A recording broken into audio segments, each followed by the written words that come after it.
2022년 9월 20일 큐티 말씀입니다. 고린도전서 11장 17절로 34절입니다. 그리스도인들은 매우 초기부터 모일 때에 성찬을 행했습니다. 사도행전 2장에서부터 벌써 날마다 마음을 같이하여 성전에 모이기를 힘쓰고 집에서 떡을 떼며 기쁨과 순전한 마음으로 음식을 먹고 라는 말씀이 나오는 것을 보면 알 수 있죠.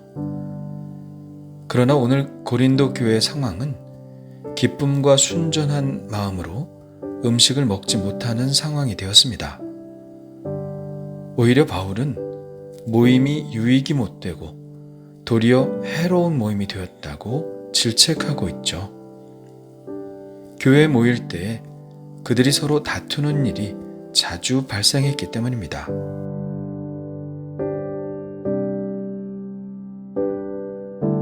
그들이 왜 다투었을까요? 그들이 교회에 모여 음식을 먹을 때에 어떤 사람들은 미리 와서 각각 자기의 만찬을 먼저 갖다 먹었기 때문입니다. 아무리 일찍 왔다 하더라도 또 누군가 좀 늦게 온다 하더라도 기다렸다가 함께 먹어야 하는데 먼저 먹어버렸습니다. 그들은 배부르게 먹고 취해 있었죠. 그러나 모두 다 그런 것은 아니었습니다. 그중 어떤 사람들은 늦게 오는 사람들을 기다렸습니다. 그러니 어떤 사람들은 시장하고 어떤 사람들은 취해 있게 되었죠. 물론 늦게 오는 사람들도 음식이 부족하여 불만을 나타내었음에 틀림이 없고요.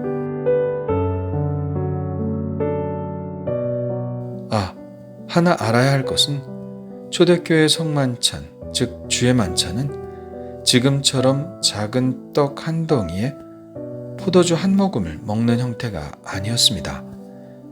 일종의 공동 식사였죠.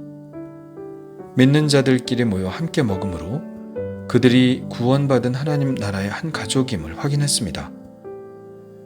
그리고 그들이 한 떡, 곧 그리스도의 한 몸에 참여함으로 그들 모두가 그리스도의 몸을 이루는 지체가 됨을 확인했죠. 그런데 어느 순간 이 의미 있는 공동 식사는 먼저 먹으려고 하는 어떤 사람들 때문에 하나가 되기는커녕 서로 불만이 생기고 급기야 다툼이 일어나는 모임이 되어버렸습니다. 그러니 바울이 너희의 모임이 유익이 못되고 도리어 해로워졌다고 이야기한 것이죠.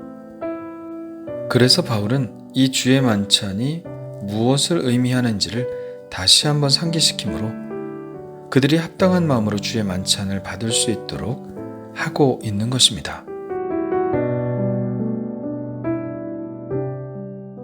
아무리 중요한 의미를 담고 있는 의식이라 할지라도 그 취지를 알지 못하고 행하면 그저 형식적이 될 수밖에 없습니다. 성만찬은 매우 중요한 의미가 있는 의식이지만 전혀 그 의미를 알지 못하는 사람들에게는 그저 작은 떡 하나와 포도주 조금을 먹는 그저 감질나는 행위에 불과할 것입니다. 마음에 내키지 않으면 안 먹을 수도 있고 하나 더 달라고 요구할 수도 있었겠죠. 그 사람에게는 그저 먹는 것에 불과하니까요. 그래서 항상 우리는 그 의미를 반복적으로 설명하고 또 반복적으로 그 의미를 상기해야 합니다. 바울은 주님이 베푸신 거룩한 성찬이 어떤 고린도 교인들에게는 그저 배만 채우는 일로 인식되는 것이 매우 불경스럽고 슬프게 느껴졌습니다. 그래서 그는 주의 만찬이 처음에 어떻게 시작되었는지 그 처음 자리로 돌아가 그 의미를 설명하고 있죠.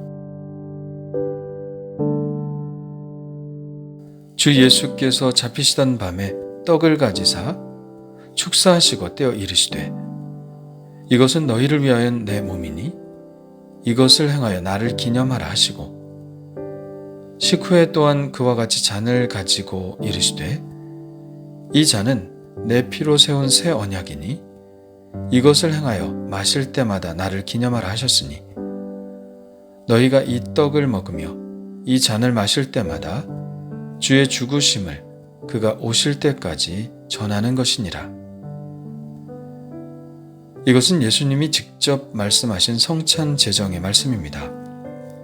이 말씀에 의하면 주님은 우리를 죽음에서 구원하시기 위하여 자신의 몸을 우리를 위해 내어주셔서 대신 형벌을 받아 죽으셨으며, 죽으셨다가 살아나신 예수님은 우리가 받는 성찬의 떡 안에 현존하신다는 것입니다.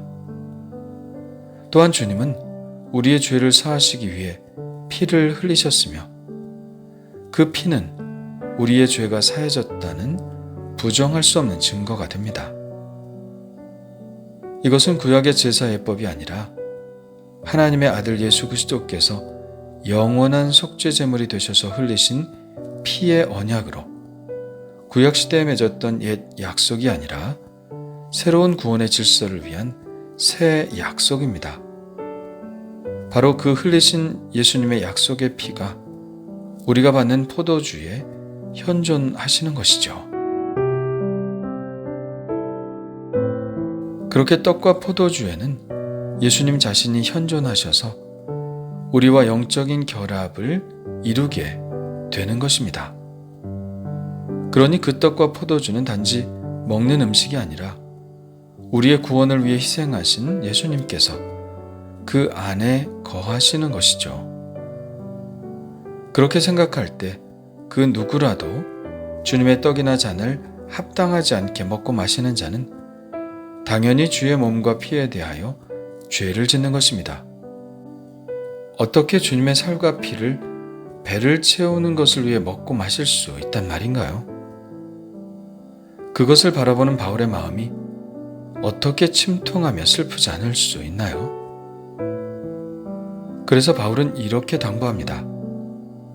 사람이 자기를 살피고 그 후에야 이 떡을 먹고 이 잔을 마실지니 주의 몸을 분별하지 못하고 먹고 마시는 자는 자기의 죄를 먹고 마시는 것이니라. 그래서 우리는 성찬을 받기 전 항상 회개의 기도를 드리죠. 혹 합당하지 않은 마음으로 주님의 살과 피를 대하지 않을까 염려되기 때문입니다. 바울은 이러한 죄가 고린도 교인들이 겪고 있는 어려움과 전혀 관계가 없는 것이라고 말하고 있지 않습니다.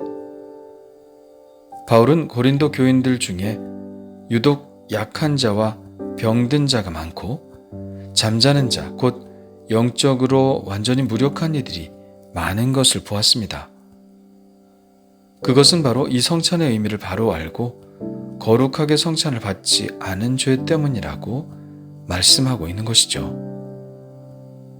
바울은 이것을 주님의 징계라고 말씀하고 있는데, 징계는 최종적인 심판은 아닙니다. 돌이키라고 하시는 하나님의 경고죠. 징계는 다 받는 것이오늘 너희에게 없으면 사생자요 친아들이 아니니라는 말씀처럼 하나님께서 이런 징계를 하시는 이유는 돌이켜 회개하여 최종적인 심판에서 정죄를 받지 않게 하시려는 하나님의 배려라고 볼 수 있죠. 바울은 지금까지 주의 만찬을 받는 것에 대한 폐해를 이야기했고, 주님의 말씀을 들어 처음 성만찬이 시작되었을 때의 의미를 설명했습니다. 그리고 그렇게 하지 않았을 때 주님께서 주시는 징계에 대해서도 이야기했죠. 이제 결론을 이야기할 때가 되었습니다. 바울은 이렇게 최종적인 권면을 합니다. 그런즉 내 형제들아, 먹으러 모일 때에 서로 기다리라. 만일 누구든지 시장하거든 집에서 먹을지니 이는 너희의 모임이 판단받는 모임이 되지 않게 하려 함이라. 그 밖의 일들은 내가 언제든지 갈 때에 바로 잡으리라. 주의 만찬은 시장하다고 먼저 먹을 수 있는 것이 아닙니다. 왜냐하면 먹는 것이 목적이 아니기 때문이죠. 다 함께 모여 주님의 죽으심과 부활을 기념하고 우리에게 베풀어 주신 구원에 감사하며 함께 지체된 이들을 서로 사랑한다고 고백하는 의식입니다. 그 마음을 듬뿍 담아 하는 것이 바로 주의 만찬이죠. 그러므로 서로 기다려야 하는 것입니다. 기다려서 함께 나누어야 하는 것이죠. 초대교회 성만찬은 오늘날의 무엇과 같을까요? 바로 우리가 주일에 드리는 예배와 같습니다. 성만찬도 그렇게 행해질 수 있었다면 예배도 그렇게 행해질 가능성이 참 많습니다. 기도도 형식적으로, 찬양도 그 의미를 생각하지 않고, 헌금을 드리는 것도 그저 의무적으로, 하나님의 말씀을 듣는 것도 마음을 기울이지 않고 그렇게 예배하고 있을 가능성이 많습니다. 우리가 이렇게 예배를 온전히 드리지 못할 때 오늘 말씀처럼 삶에 문제가 생기게 되죠. 반대로 예배를 잘 드릴 때 우리의 삶에 균형이 잡히고 하나님과 친밀해지며 치유와 회복이 일어납니다. 우리의 삶의 풍성함은 바로 예배에서 나오는 것이죠. 우리는 그렇게 예배를 잘 드려야 합니다. 의미를 생각하며 하나하나 그 의미를 곱씹으며 마음을 다하고 뜻을 다하고 힘을 다하여 하나님께 예배해야 합니다. 그렇다면 나의 예배는 어떤가요? 모든 순서들에 나의 마음을 담고 있나요? 나는 그 예배의 축복을 누리고 있나요? 주님 감사합니다. 정말 아무 생각 없이 그저 종교 행사를 하는 경우가 있습니다. 주여 저희들의 죄를 용서하여 주옵소서.